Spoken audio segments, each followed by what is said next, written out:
De pie, por favor.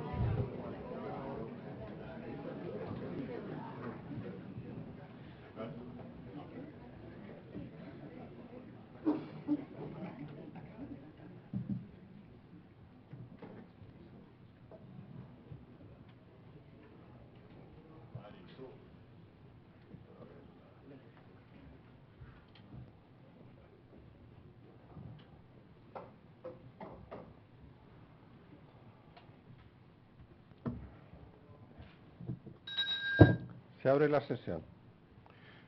Señoras y señores, les damos la bienvenida al Tribunal Constitucional a efectos de la celebración de la audiencia de rendición de la cuenta pública del funcionamiento de esta magistratura correspondiente al año 2012. Los invito a ponerse de pie para escuchar previamente la canción nacional.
Asiento, por favor. A continuación se dirigirá a ustedes el presidente del Tribunal Constitucional, ministro señor Raúl Bertelsen Repeto. Señoras y señores ministros del Tribunal Constitucional, señor presidente subrogante de la Corte Suprema, ministro don Milton Juica Arancibia, señor Contralor General de la República, don Ramiro Mendoza Zúñiga, señor Fiscal Nacional del Ministerio Público, don Sabas Chaguán Sarraz,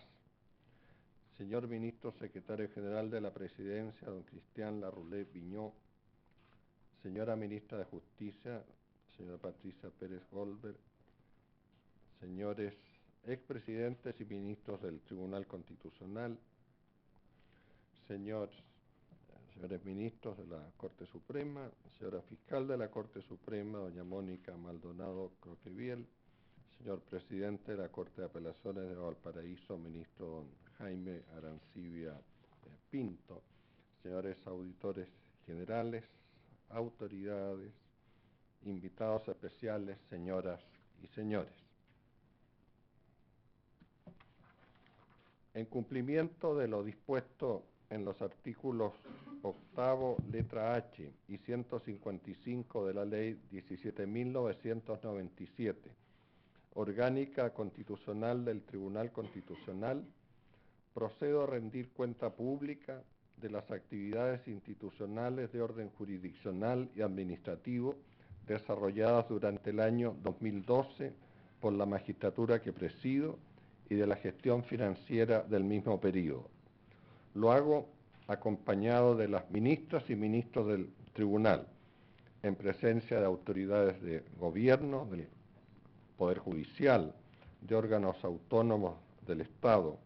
académicos e invitados especiales, cuya presencia agradezco, y de los profesionales del tribunal que con su trabajo colaboran valiosamente en sus actividades. Estimo necesario comenzar mi exposición destacando dos hechos de especial relevancia ocurridos durante el periodo que cubre esta cuenta pública y en las semanas recientes.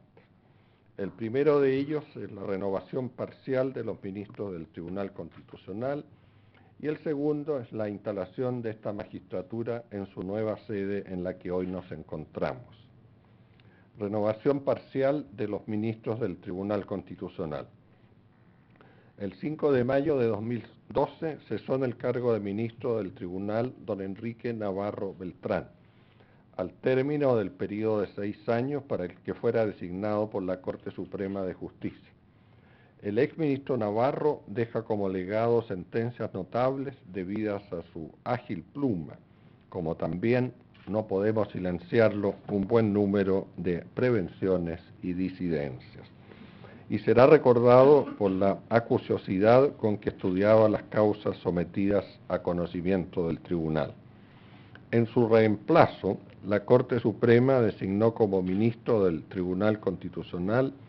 al abogado y profesor de Derecho Administrativo don Domingo Hernández Emparanz, con una larga experiencia como abogado integrante en los tribunales superiores de justicia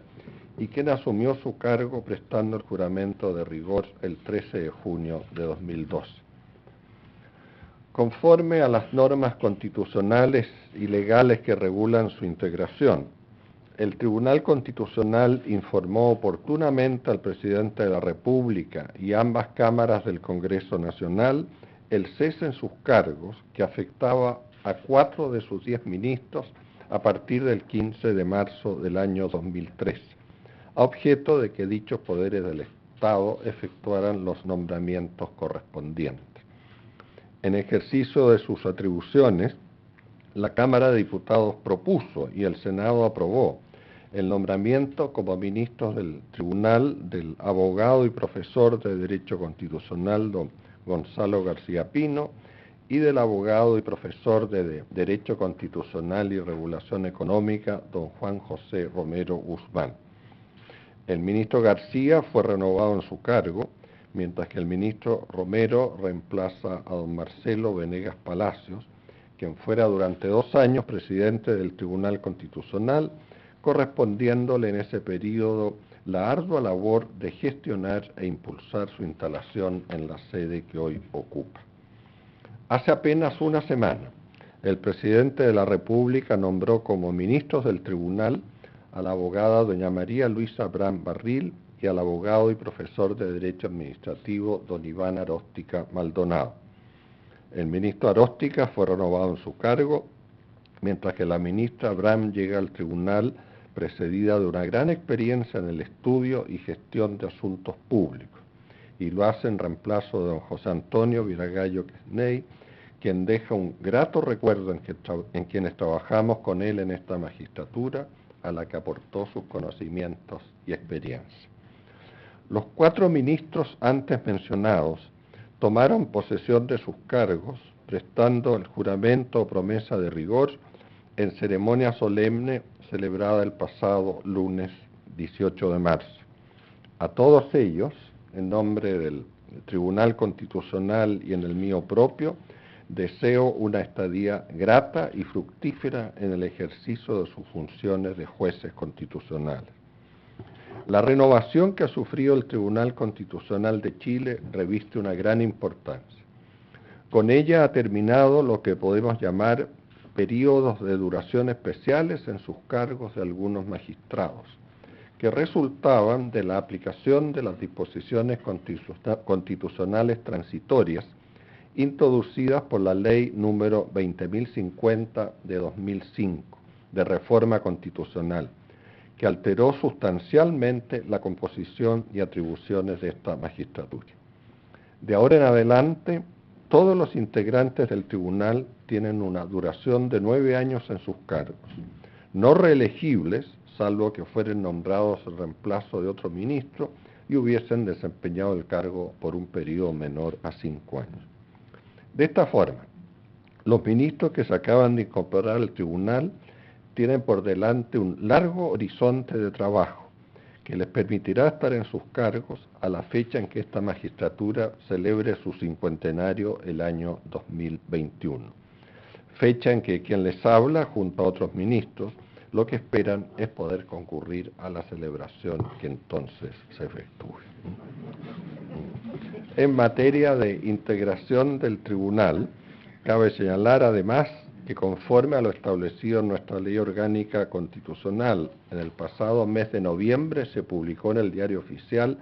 la convocatoria a concurso público de antecedentes para proveer los 2 cargos de suplente de ministros del Tribunal Constitucional que quedarán vacantes al cesar en ellos quienes los desempeñan desde el año 2010. El proceso, que incluyó una prórroga del plazo para la presentación de las postulaciones, motivada por la falta de un número suficiente de interesados en la primera convocatoria, terminó en lo que al tribunal corresponde con la remisión al presidente de la República del oficio que contenía la nómina de los 7 abogados seleccionados. De ella, el presidente de la República propuso al Senado el nombramiento como suplentes de ministros de los señores Cristian Suárez Crotes y Alan Brofman Vargas, propuesta que fue aprobada por el Senado en su sesión del pasado miércoles 20 de marzo, por lo que podrán asumir sus cargos próximamente. El Tribunal Constitucional debió lamentar el año pasado el fallecimiento de 2 antiguos ministros. Ellos fueron su primer presidente, el distinguido abogado, profesor universitario y hombre público don Enrique Silva Sima, y don Servando Jordán López, quien integrara el tribunal por designación de la Corte Suprema. A uno y otro funeral concurrí en representación de la magistratura que presido. Instalación del Tribunal Constitucional en la sede de Apoquindo 4700. Durante el año materia de esta cuenta, concretamente en el mes de junio de 2012, culminó el proceso iniciado en el año 2010 para la instalación del tribunal en una sede institucional que permitiese su adecuado funcionamiento. La habilitación de las dependencias en las que hoy nos encontramos desarrollando esta solemne audiencia pública es producto del trabajo y esfuerzo mancomunado de muchas personas, entre las que corresponde una labor destacada al expresidente y ministro don Marcelo Venegas Palacios, junto a los funcionarios del tribunal que tuvieron que intervenir en razón de su cargo. La reforma constitucional de 2005, que otorgó nuevas atribuciones al tribunal y aumentó de 7 a 10 subministros, llevó asimismo a incrementar su planta y exigió dependencias adecuadas en las que pudiera atenderse al público, trabajar a sus funcionarios, contar con una sala de audiencias apropiada y digna, como también instalar la biblioteca que el mismo necesita. Para ello, la sede de la vieja casa de Velasco en Santo Domingo con Maquíver, a pesar de su valor histórico y patrimonial, resultaba notoriamente insuficiente. Para paliar sus carencias, el tribunal hubo de ocupar transitoriamente otras dependencias, situadas todas ellas en el centro de Santiago y algunas distantes entre sí, lo que dificultaba mucho su funcionamiento. De estos locales, cabe señalar que los que eran inmuebles fiscales, esto es la Casa de Velasco y las oficinas de calle Morandé, ya han sido formalmente restituidas al Fisco de Chile a través de la Secretaría Regional Ministerial de Bienes Nacionales de la región metropolitana. Y en cuanto a las oficinas arrendadas, se puso término en su momento a los contratos de arrendamiento en cuya virtud las utilizábamos. Concluidas las obras de habilitación, el traslado y posterior instalación del tribunal en su nueva sede de Avenida Poquinto 4700 de la comuna de Las Condes no generó grandes trastornos en su funcionamiento, prosiguiendo sin interrupción la tramitación de los procesos en curso y manteniéndose la atención de público por parte de la Secretaría del Tribunal. Otro aspecto digno de destacar es que un porcentaje elevado del mobiliario que usaba el tribunal en los diversos inmuebles que albergaban sus antiguas dependencias pertenecía bien al patrimonio histórico de la Casa de Velasco o bien al Senado de la República, puesto que este órgano del Estado había entregado en comodato a nuestra corporación el año 1989. Reitero en esta oportunidad el agradecimiento del Tribunal al Senado por la deferencia que tuvo al facilitar el mobiliario que en su momento fue indispensable para el funcionamiento del Tribunal Constitucional. Menciono que el nuevo presidente del Senado, el senador Jorge Pizarro, me llamó telefónicamente esta mañana excusándose de participar en esta ceremonia, puesto que se encontraba fuera de Santiago.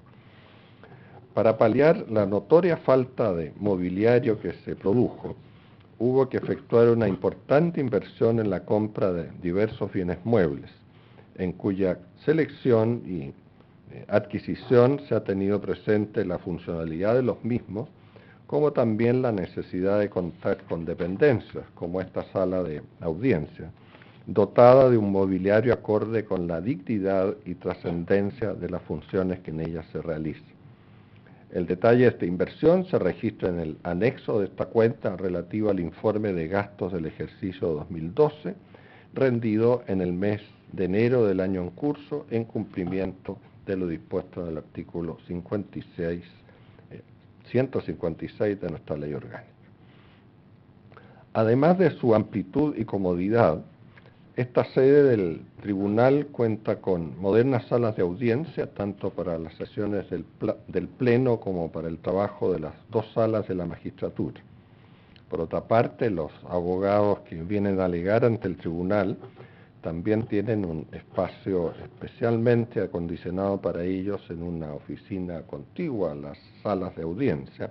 en el cual pueden aguardar el momento en que se iniciará la vista de la respectiva causa. De esta forma se deja atrás aquella espera que antiguamente los profesionales debían hacer en el patio central de la casona de Santo Domingo, lo que era notoriamente incómodo. A su vez, pensando en el tipo de público que normalmente acude al tribunal en busca de información de los procesos en trámite, en la Secretaría también se han acondicionado los espacios adecuados para ello. En la nueva sede institucional, asimismo, se implementaron herramientas tecnológicas adecuadas a los requerimientos del trabajo del tribunal en sus distintas áreas, como asimismo modernos sistemas de información para que los abogados y el público u órganos del Estado puedan obtener la información actualizada que necesitan para el ejercicio de sus labores profesionales. Lo dicho no obsta, y debo lamentablemente advertirlo, que las instalaciones que el tribunal ocupa en la actualidad no necesariamente van a ser su sede definitiva, pues está pendiente el proyecto de habilitación del Palacio Aristía u otra solución que sea preferible. Actividad jurisdiccional. Procedo a continuación a dar cuenta general y resumida de la labor jurisdiccional cumplida durante el último año por esta magistratura constitucional, sin entrar en los detalles estadísticos que se encuentran desarrollados en los respectivos anexos, que podrán ser examinados en el documento que el tribunal publicará en su página web institucional. Ingresos. En materia de ingresos, Durante el año 2012 fueron sometidas al conocimiento del tribunal un total de 238 asuntos, lo que representa una cifra levemente inferior a la registrada del año anterior, en el cual se registraron 268. En cuanto al tipo de causas que corresponde conocer al tribunal, se observa que el número de acciones de inaplicabilidad por inconstitucionalidad que ingresan anualmente a la Secretaría del Tribunal se mantiene relativamente constante desde la entrada en vigencia de la reforma constitucional del año 2005. Así, en 2012 fueron 197 los requerimientos de esta naturaleza, deducidos por sujetos u órganos constitucionalmente legitimados. También se ha mantenido la tendencia a que estos requerimientos representan el mayor porcentaje de ingresos anuales. En el último periodo alcanzó el 83% del total de asuntos sometidos a su conocimiento. Es digno de destacar que de los 197 requerimientos de inaplicabilidad,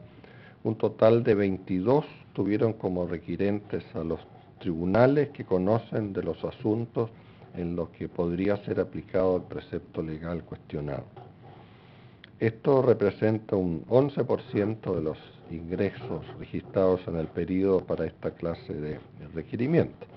Y si se efectúa una comparación con los ingresos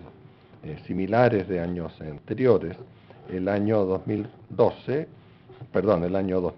los requerimientos de inaplicabilidad deducidos por tribunales de justicia eran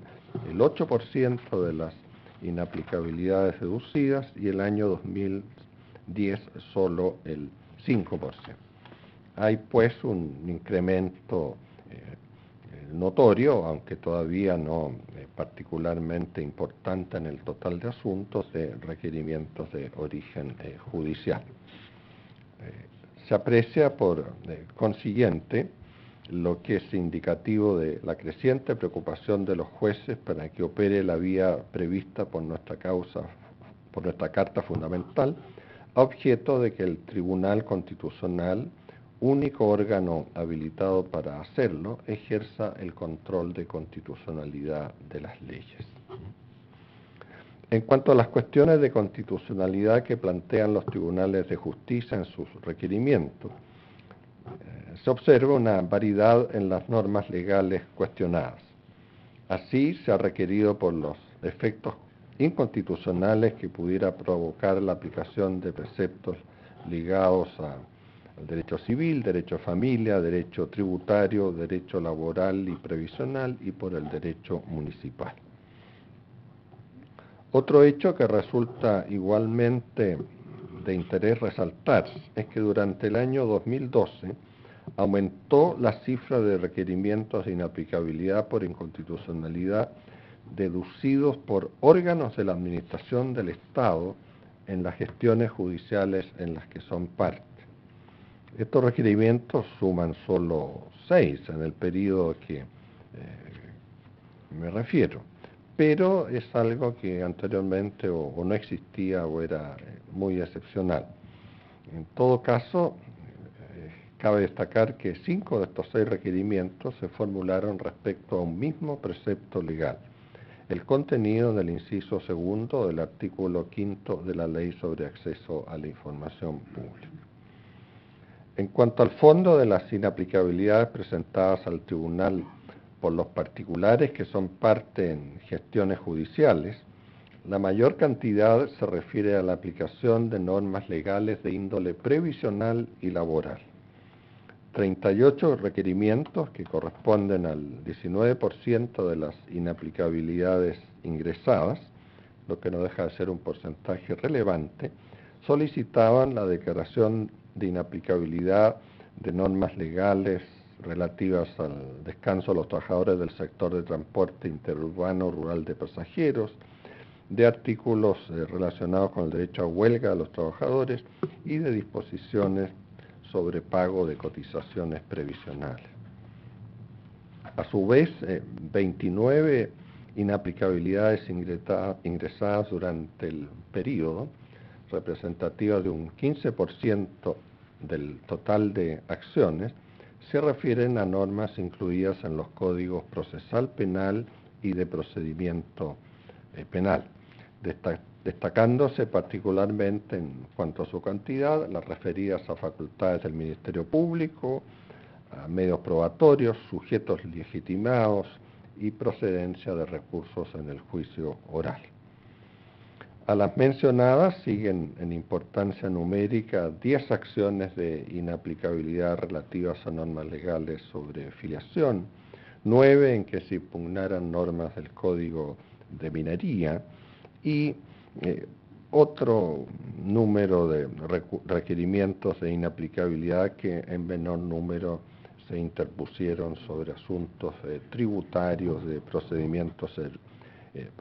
civil, servicios públicos, justicia militar, normas sobre extranjería y reajustabilidad de los planes de salud previsional. Respecto de los demás asuntos de su competencia, el Tribunal Constitucional se ocupó en 23 oportunidades de ejercer el control preventivo obligatorio de constitucionalidad de igual número de proyectos de ley que contenían disposiciones de ley orgánica constitucional.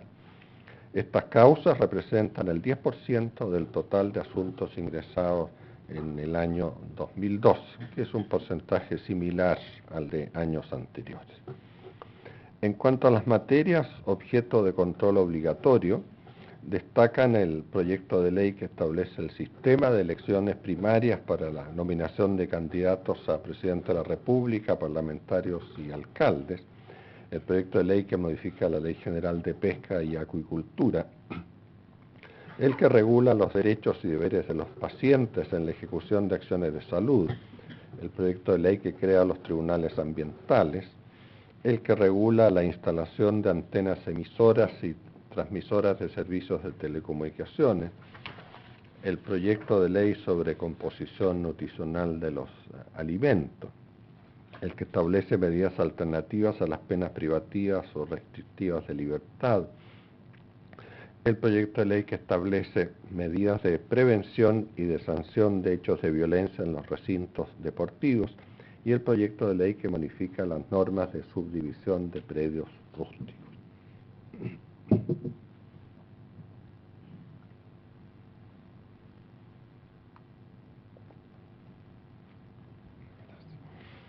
El tribunal conoció asimismo de 9 requerimientos de inconstitucionalidad formulados por minorías parlamentarias contra proyectos de ley en tramitación ante el Congreso Nacional, representativos de un 4% de los ingresos totales. Aunque la cantidad sea baja, no deja de apreciarse un incremento de este tipo de causas en relación con años anteriores, los que exigen, como es sabido, una atención preferente y un rápido despacho por esta magistratura. Las materias sobre las que versaban los requerimientos parlamentarios contra proyectos de ley eran diversas. Se cuestionaron por esta vía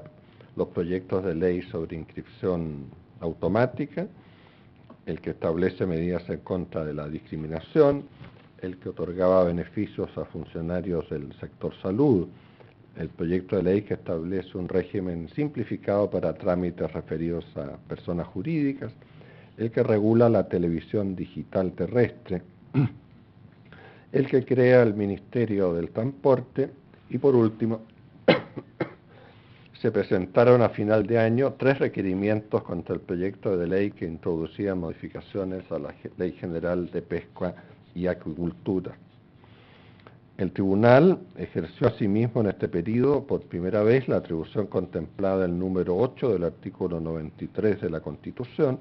pronunciándose sobre un requerimiento de inconstitucionalidad planteado por un grupo de senadores en contra del decreto supremo promulgatorio de la Ley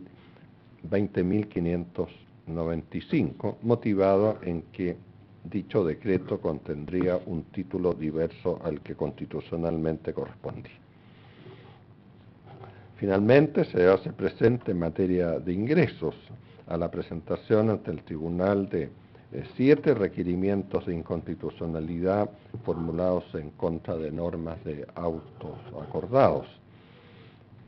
3 de ellos versaban o cuestionaban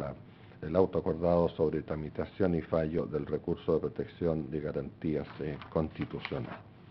Hubo una sola contienda de competencia deducida por un juzgado de familia en contra del Ministerio Público. El resto de las atribuciones que el artículo 93 de la Constitución Política otorga al Tribunal Constitucional no fue solicitado su ejercicio. Término de proceso. De la observación de las estadísticas que se encuentran contenidas en el anexo de esta cuenta, resulta que el total de procesos en tramitación durante el año 2012 alcanzó 323,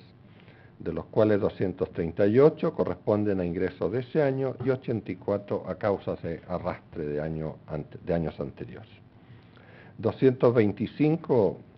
procesos terminaron su tramitación en el periodo y quedaron pendientes un total de 97 causas. Entre las causas pendientes de resolución, cabe mencionar 89 procesos de inaplicabilidad por inconstitucionalidad iniciados en el año 2012 y 5 requerimientos de inconstitucionalidad deducidos por parlamentarios en contra de normas contenidas en diversos proyectos de ley en tramitación que fueron presentadas en los meses finales del año pasado, noviembre y diciembre, dictándose las respectivas sentencias en el mes de enero del año 2013. La labor jurisdiccional del tribunal muestra las siguientes cifras y datos de interés en esta materia de resoluciones adoptadas. Sentencias definitivas. Un total de 102 procesos constitucionales terminaron por sentencia definitiva el año 2012. De ese total, 80 sentencias corresponden a causas sobre requerimientos de inaplicabilidad por inconstitucionalidad de preceptos legales, siendo 19 las sentencias estimatorias de la respectiva acción de inaplicabilidad. Estas sentencias se refieren a los siguientes preceptos legales. El artículo 2331 del Código Civil, que establece la improcedencia de la indemnización por daño moral en los casos en que una persona ha sido objeto de imputaciones injuriosas que afectan su honor o su crédito, salvo que le hubieran producido un perjuicio apreciable patrimonialmente. Parte del inciso primero del artículo 25 del Código del Trabajo sobre jornada y tiempo de descanso de los choferes y auxiliares de la locomoción colectiva interurbana y de los servicios interurbanos de transporte de pasajeros. El inciso segundo del artículo quinto de la Ley sobre Acceso a la Información Pública, en la parte que dispone que es pública, cito, toda otra información que obre en poder de los órganos de la Administración, cualquiera sea su formato, soporte, fecha de creación, origen, clasificación o procesamiento. El inciso quinto del artículo 38 de la ley de ISAPRES, en cuanto regula el sistema de reajuste de precio por factor etario en los contratos de salud. El artículo 207 del decreto de fuerza de ley número 1 del año 2009 de transporte y telecomunicaciones, que establece la suspensión de la licencia de conducir por acumulación de infracciones graves o gravísimas en materia de tránsito. El artículo 53, inciso tercero del Código Tributario, relativo al monto de intereses penales a pagar por las deudas tributarias. El término testamentario mencionado en el inciso primero del artículo 111 del Código Procesal Penal, en cuanto permite únicamente a esta clase de herederos de la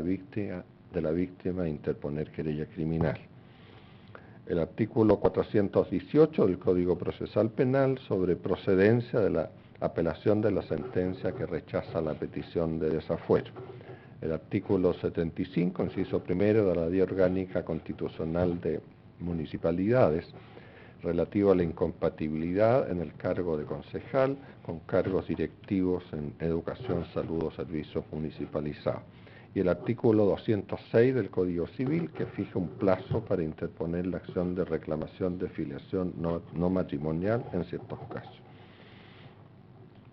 Otros 20 fallos recayeron en causas sobre control preventivo obligatorio de constitucionalidad de normas legales orgánico-constitucionales contenidas en proyectos de ley aprobados por el Congreso Nacional y remitidos al Tribunal para su examen de conformidad con la Constitución. De esas causas, solo en 6 de ellas el Tribunal declaró la inconstitucionalidad de alguna de las normas legales sometidas a control.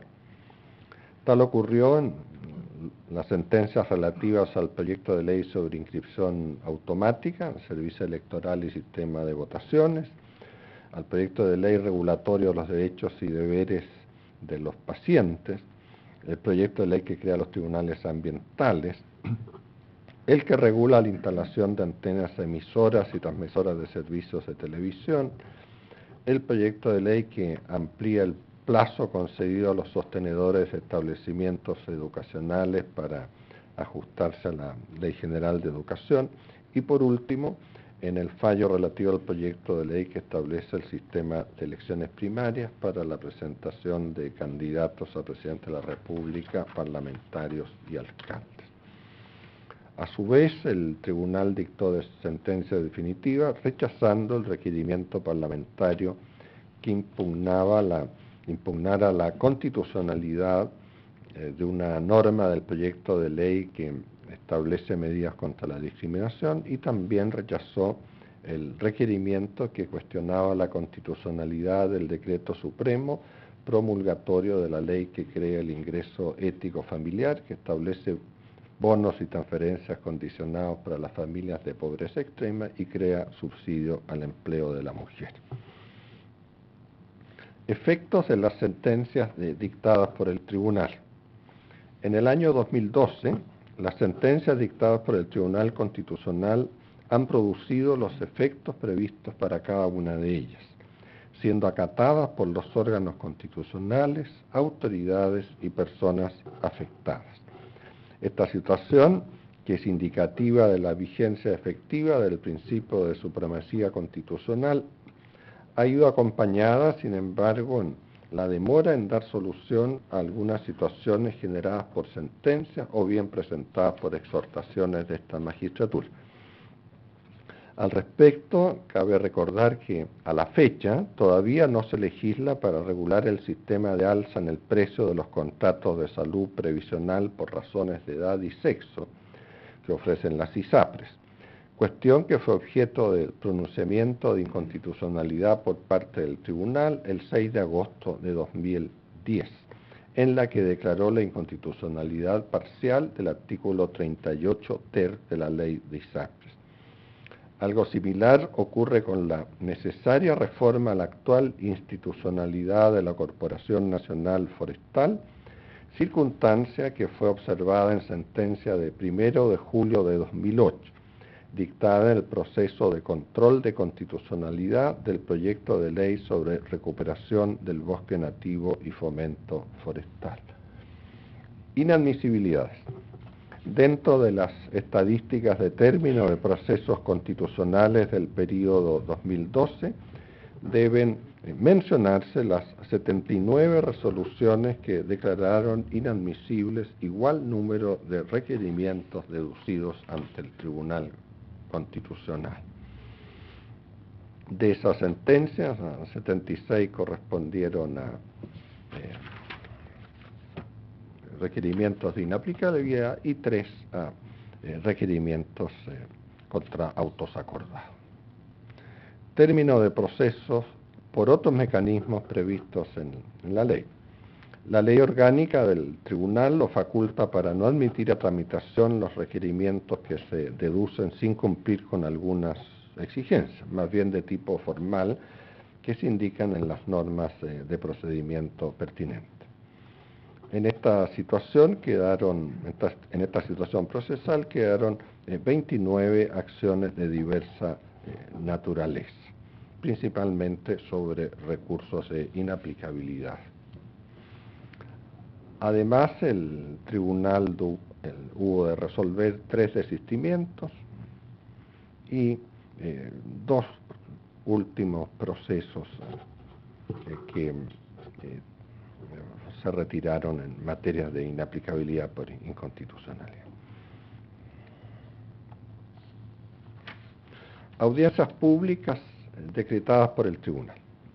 El año pasado, el tribunal convocó a audiencia pública para escuchar los planteamientos de las instituciones y personas interesadas en la cuestión de inconstitucionalidad, iniciada por requerimiento de una jueza de familia respecto del artículo 206 del Código Civil, precepto que establece una regla especial para el ejercicio de la acción de reclamación de filiación no matrimonial. A diferencia de lo ocurrido en otras ocasiones, en esta oportunidad, sin embargo, la audiencia pública no suscitó mayor interés. Síntesis de la gestión financiera. En cumplimiento de lo dispuesto en el artículo 156 de la Ley Orgánica Constitucional de este tribunal, en el mes de enero de 2013 se presentó al Pleno de la Magistratura la rendición de cuentas del periodo 2012, la que fue luego comunicada al Contralor General de la República para su incorporación en el balance general de la Nación. También en el mes de enero de este año, conforme al artículo 154 de la misma ley, el tribunal en pleno formó el presupuesto efectivo del ejercicio 2013. En resumen, en el año 2012 los ingresos devengados y percibidos por el tribunal ascendieron a 5.251 millones, de los cuales la mayor parte, esto es 4.173 millones, corresponden a las transferencias corrientes de la ley de presupuesto.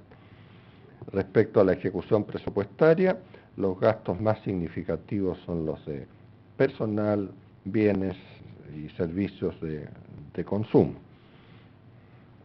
No se incluyen en estas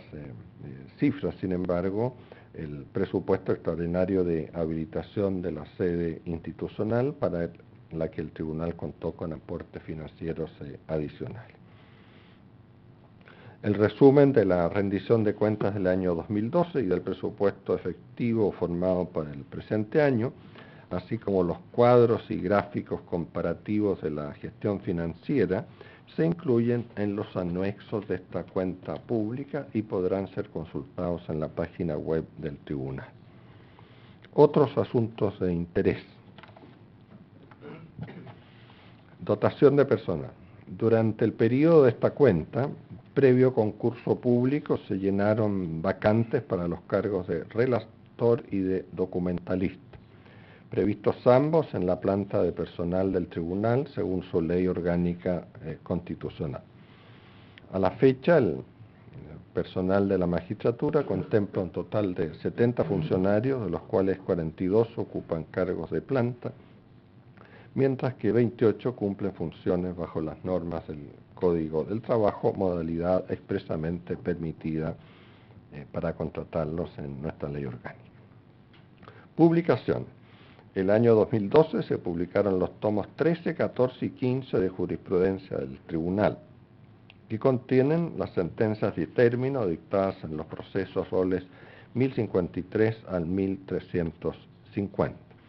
cubriendo un periodo de 3 años entre 2008 y 2010. Se sumaron asimismo a la colección de cuadernos del Tribunal Constitucional los números 48, 49 y 50, que contienen los siguientes trabajos: estudios sobre jurisdicción constitucional, pluralismo y libertad de expresión, cuyo autor es el ministro don Gonzalo García Pino; libertad de empresa y no discriminación económica, e historia fidedigna de la nueva ley orgánica constitucional del Tribunal Constitucional de Chile, estos dos últimos escritos por los relatores señor Sebastián López Mañasco y señorita Pilar Arellano Gómez. Finalmente, en esta materia se debe dar cuenta de que, en cumplimiento de un compromiso adquirido por el tribunal con la Comisión de Venecia, En este periodo finalizó la traducción al castellano del texto Acceso Individual a la Justicia Constitucional, preparado por la mencionada institución.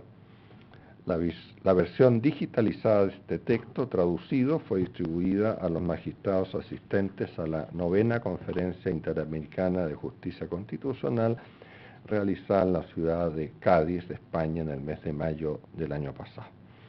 Creo oportuno reconocer en esta oportunidad el trabajo realizado durante años por el ex encargado de publicaciones del Tribunal, abogado señor Leopoldo Núñez Tomé, quien lo hiciera siempre con especial interés y dedicación. Participación del Tribunal Constitucional en la organización y celebración del 19º Encuentro de Presidentes y Magistrados de Tribunales y Salas Constitucionales de América Latina. En sesión verificada el 22 de noviembre de 2011, el Tribunal acordó que Chile, en el año 2012, fuera sede del Encuentro de Presidentes y Magistrados de Tribunales y Salas Constitucionales de América Latina, que anualmente organiza el programa Estado de Derecho para Latinoamérica de la Fundación Konrad Adenauer. Es así como entre los días 13 y 16 de noviembre del año 2012, bajo el patrocinio del Tribunal Constitucional, se desarrolló en la ciudad de Viña del Mar la 19ª versión de dicho encuentro internacional dedicado a la justicia constitucional ante los retos de la globalización. Participación del Tribunal Constitucional en otros encuentros o seminarios internacionales. El Tribunal Constitucional participó en diversas reuniones internacionales durante el año pasado.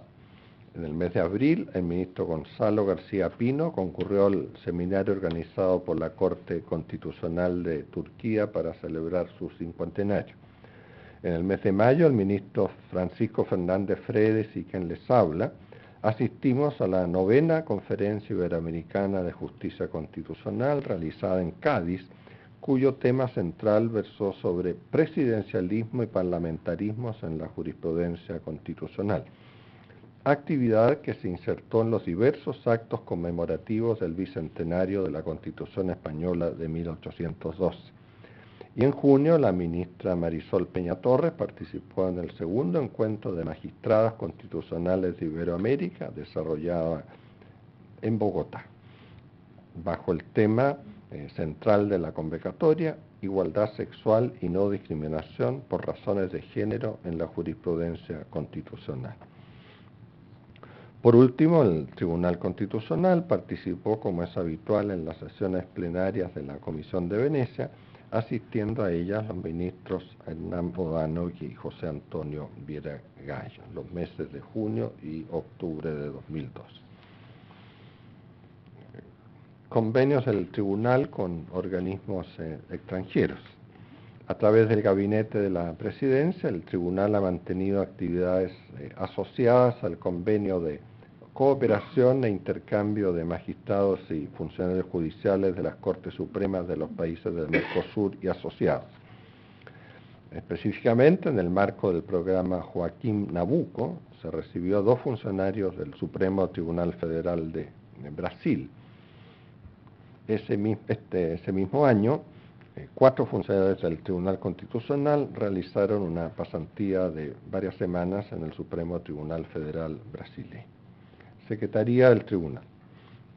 El cambio a esta nueva sede institucional permitió a la Secretaría del Tribunal contar con más y mejores espacios para el archivo y manejo de los expedientes.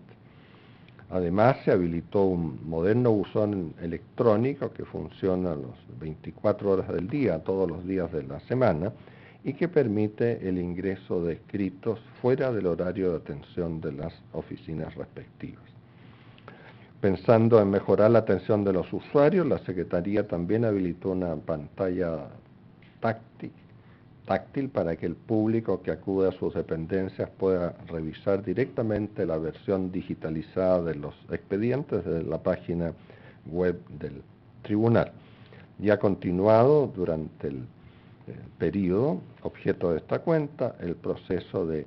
actualización y mantención de la digitalización de los expedientes, implementándose un software de seguimiento de causa, lo que constituye una valiosa herramienta para generar reportes internos de estados de procesos y mejorar la gestión de los expedientes. Dirección de Estudios, Investigación y Documentación. En cumplimiento de la función prevista en su creación, la Dirección de Estudios, Investigación y Documentación ha apoyado la labor jurisdiccional del Tribunal a través de estudios e investigaciones de su jurisprudencia, como también la de otros órganos jurisdiccionales nacionales e internacionales. Una muestra de tal actividad se plasma en la elaboración y distribución del Boletín de Jurisprudencia Comparada que mensualmente distribuye la Dirección y que es de gran utilidad. La Dirección, como se ha señalado antes, se ocupa también del proceso de publicaciones del Tribunal y trabaja en una mejor sistematización de la jurisprudencia del Tribunal. Otra tarea asignada a la Dirección de Estudios es supervisar las pasantías que, previo acuerdo con el Tribunal, efectúan alumnos de las facultades y escuelas de Derecho de las universidades nacionales que manifiestan su interés en hacerlo. Durante el periodo en informe participaron en esta clase de actividades 5 estudiantes. Biblioteca institucional. La habilitación de la nueva sede del Tribunal ha permitido una notable mejora en las instalaciones de nuestra biblioteca, que cuenta ahora con el espacio, mobiliario y tecnologías adecuados para sus colecciones de libros y revistas, para el trabajo del personal que la atiende y para sus usuarios, que son principalmente los ministros del Tribunal, sus abogados asistentes, relatores y analistas de la Dirección de Estudios. Existe el propósito, que debiera recibir un fuerte impulso este año, de incrementar las publicaciones periódicas especializadas que recibe la biblioteca y de aumentar los fondos bibliográficos, sobre todo en monografías atingentes a las materias de que se ocupa el Tribunal, con el propósito de que ella sea una excelente biblioteca, si no la mejor del país, en derecho constitucional. Permítanme unas consideraciones finales. La justificación de todo tribunal o corte constitucional radica en el resguardo de las normas fundamentales que regulan la convivencia política y sientan las bases del ordenamiento jurídico. Sus decisiones han de estar fundamentadas en los principios y disposiciones constitucionales aplicables, no solo porque unos y otras gocen de supremacía formal,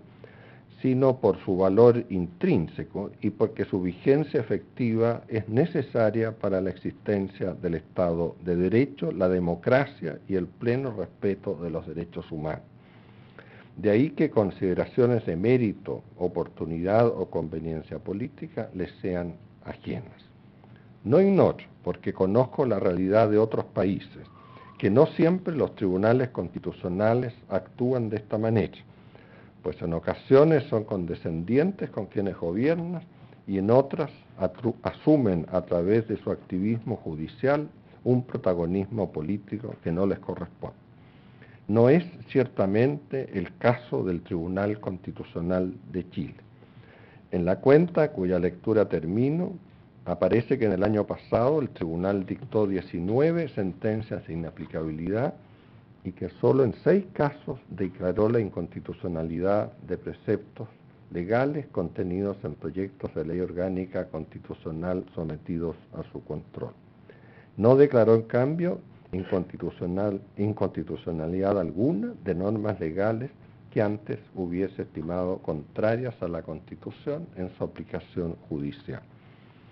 Las expuestas son cifras elocuentes, indicativas de la propiedad con que la magistratura que presido ejerce sus atribuciones.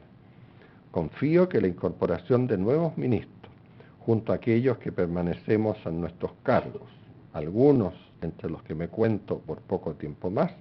refuerce la posición del Tribunal Constitucional como garante de la Carta Fundamental. Muchas gracias.